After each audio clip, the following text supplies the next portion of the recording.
వీరు చలవపేట నరసాపురం నుండి ఇక్కడ పాల్కొల తైలాభిషేకానికి వచ్చారు.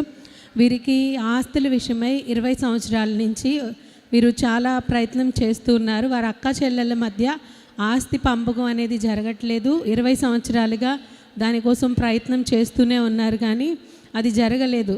ఇక్కడికి తైలాభిషేకానికి వచ్చినప్పుడు దైవజనులకి కూడా చెప్పినప్పుడు దైవజనులు అన్నారు, నువ్వు వాళ్ళని ఏమీ అడగొద్దు, వాళ్ళే వచ్చి చేస్తారు, నీకు వెళ్ళని దైవజనులు ప్రార్థన చేశారు. వారు ఇలా తైలాభిషేకానికి వస్తూ ఉండగా దేవుడు అద్భుత రీతిగా దైవజనులు ఏ మాట అయితే చెప్పారో అదే విధంగా వీరు అడగడం మానేస్తే వారంతటా వాళ్ళే వచ్చి వీరికి ఇచ్చేసి వాళ్ళ వాటా కూడా కొంచెం డబ్బులు తీసుకొని మొత్తము తనకే ఇచ్చేయడం జరిగిందండి.